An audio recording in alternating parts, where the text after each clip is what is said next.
Hoy, karnuba, magmamanok, magrarabit, at mga nag-aalaga ng hayop. Nanay, tatay, lolo, lola, mga kaibigan, kapatid at mga interesado sa pagkahayupan. Tara na po at sama-sama nating pasyalan ang aming munting farm. Ang ginawa ko dito, pinagdugtong ko lang to, kulungan nila. Ang pinagkaiba lang, dito sa may Bengala may net all over. Ito sa may Peking duck, paleta lang. Tapos lalagyan ko lang dito banda ng paitlugan nila. Tingnan ko kung paano ko gagawin. Okay. So, yan. Hindi naman kasi nakakalipad yung one. Hindi lumilipad yung mga Peking duck natin. Ikot-ikot lang sila dyan. Okay. So, siguro kasi na yung mga Peking duck natin dito na nasa bahay. Yung mga nasa bahay kasi, hindi pa kasama yung nasa bundok. Kasi meron pa tayo sa bundok eh. Doon yung marami. Doon tayo nag-harvest ng itlog. Ginagawa nating salted egg, tsaka pinapapisa natin para doon sa mga nag-order ng sisiw. Kaya sa mga nag-order, gustong mag-order pati ng sisiw, mag-comment lang kayo dito sa vlog ko.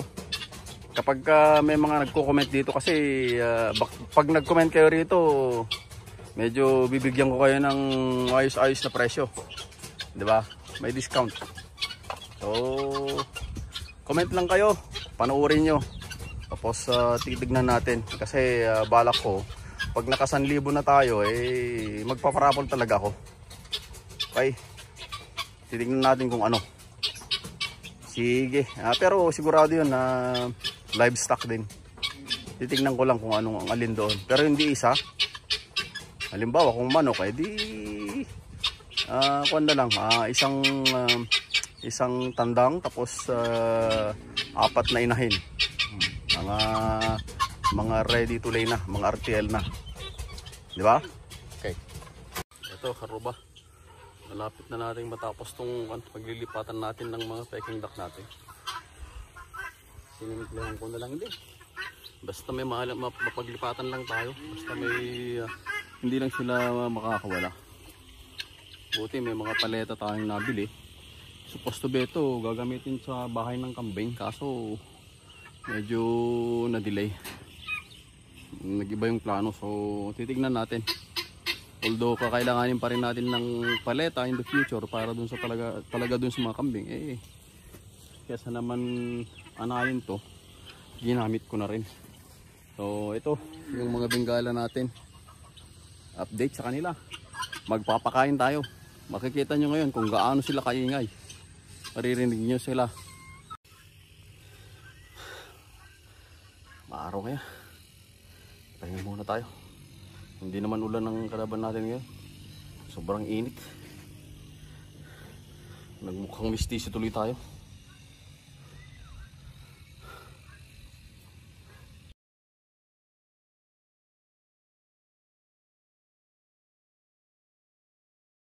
Okay. Ito karuba. Malapit na. Lalagyan ko na lang ng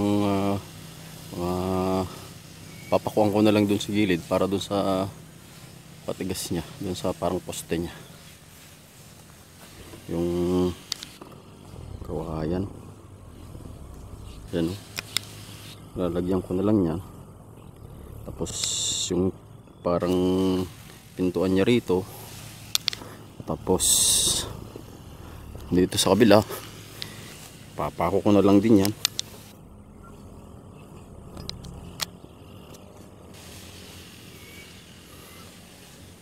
So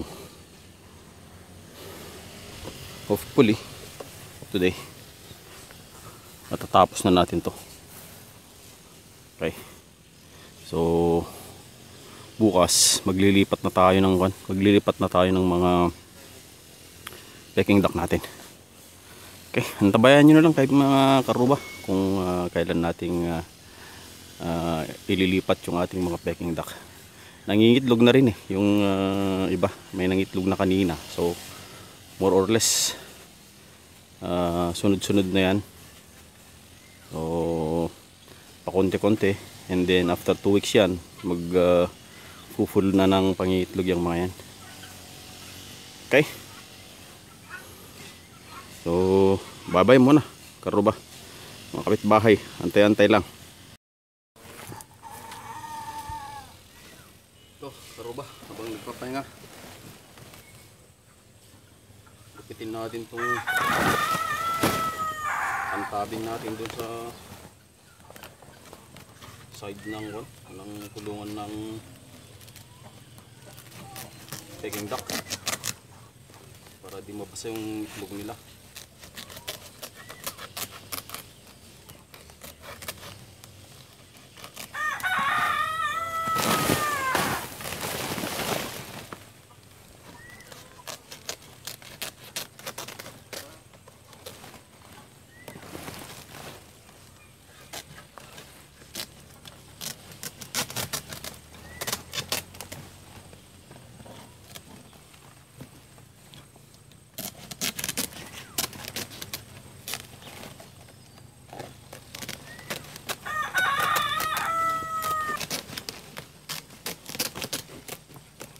Kasi ito kaya hindi pwede yung ordinary na gunting, kaya itong pang gunting ng yero ang ginamit ko.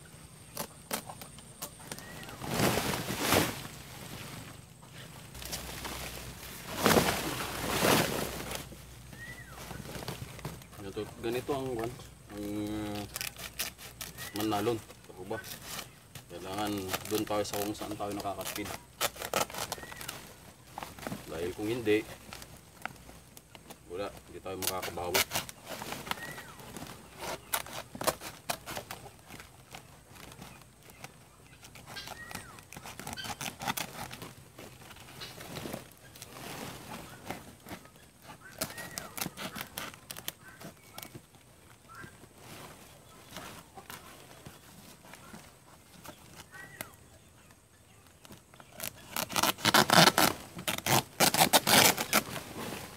Yeah.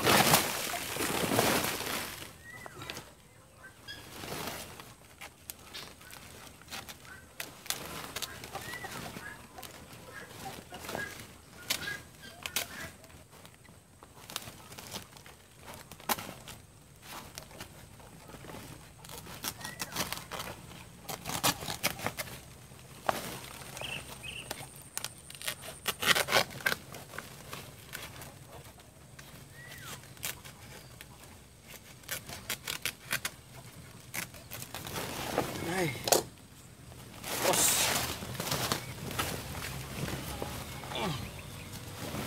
Hatiin natin to. Dalawang size na nung tulungan ang natabingan niya.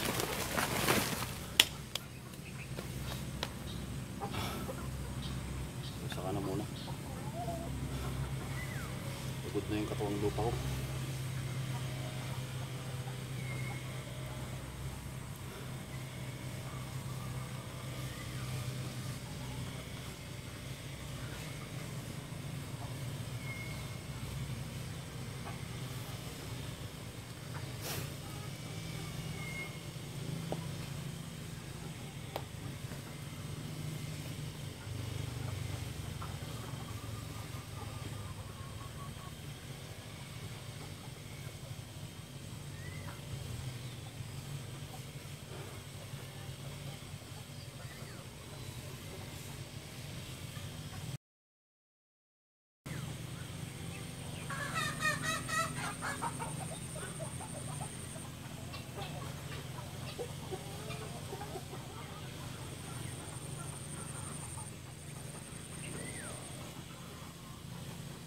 Ay, gutom na naman yung mga dambuhala.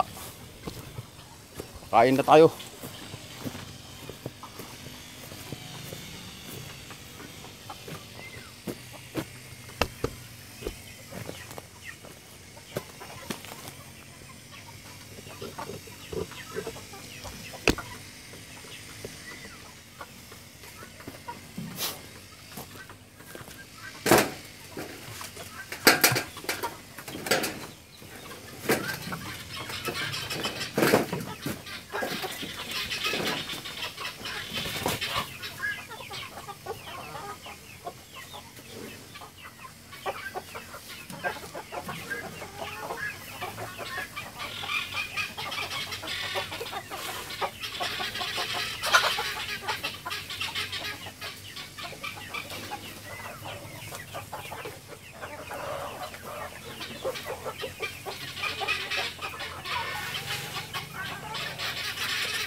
itlog pa. Humabol.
Hindi gaya natin. Pukurte may isang splash mo dyan siya. Ito mag-ilaw. Kasi.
Tuloy natin to.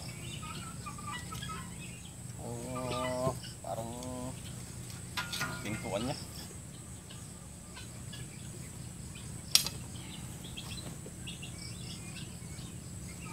Tapusin ko na lang din to. Tapos lilipat na tayo ng mga peking duck natin.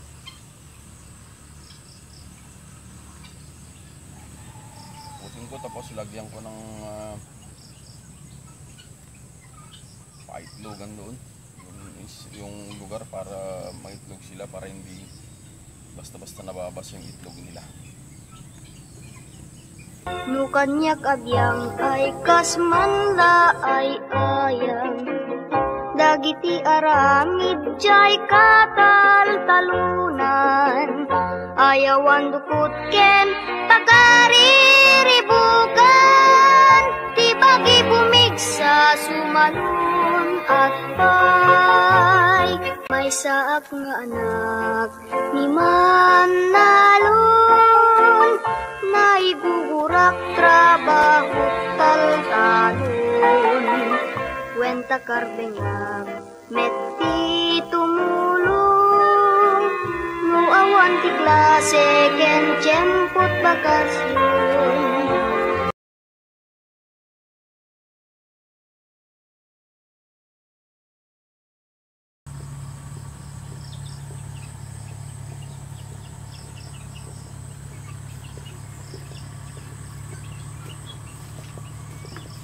Kalimitan karuba ang reklamo ng mga nagbubukid is nag-aalaga ng hayop is yung expenses sa pabahay. Hindi naman natin ho kailangan bilhin lahat yung mga materyales. Tulad nito, yung mga pinagtabakasan ko doon sa mga ginawa kong kainan ng mga